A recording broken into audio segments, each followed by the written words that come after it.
This is a great reminder for us that present faith outweighs past unfaithfulness. What does that mean? Did it matter in this moment that Rahab was a prostitute?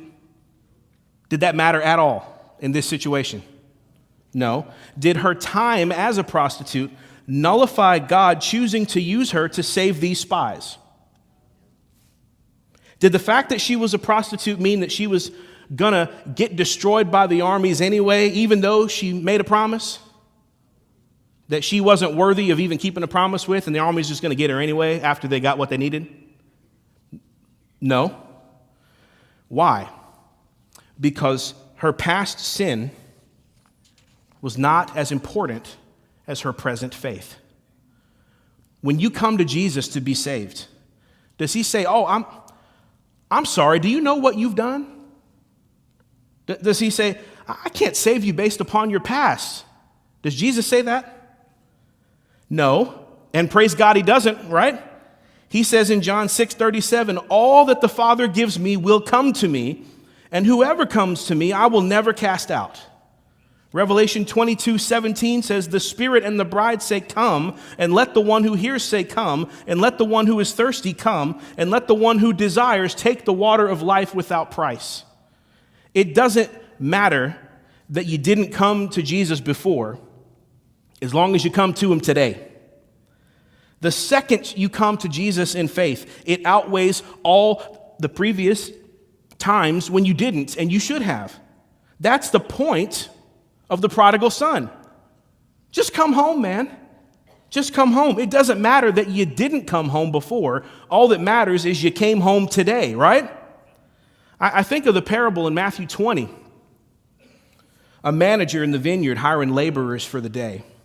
This is like my low-key favorite parable. There's so many things that are true in it. He finds a group of guys who are willing to work the day for a day's wage.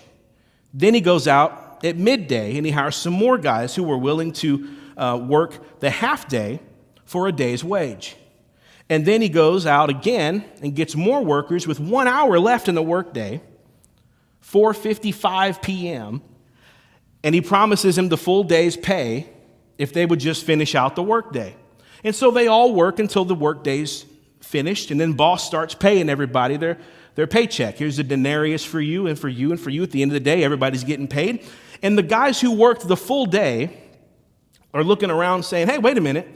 We got paid the same as the guy who showed up at 4:55. What's up with that?" And this part always reminds me that there are some, like myself, who became a Christian at a very early age. You know, I'm the older brother in the prodigal son story. I've been working since early hours in the day. But there are Rahabs and prodigal sons, and such were some of yous, who come to Jesus later in life, or having lived a hard life up until the point that they did come. And guess what? My heaven and your heaven is the same. It's the exact same. Your past does not matter when you come to Jesus. If you're truly repentant and you truly believe in your heart that he is the risen Son of God, if you believe the gospel, you will be saved. Rahab's past had no bearing on whether or not she could be saved, and neither does yours.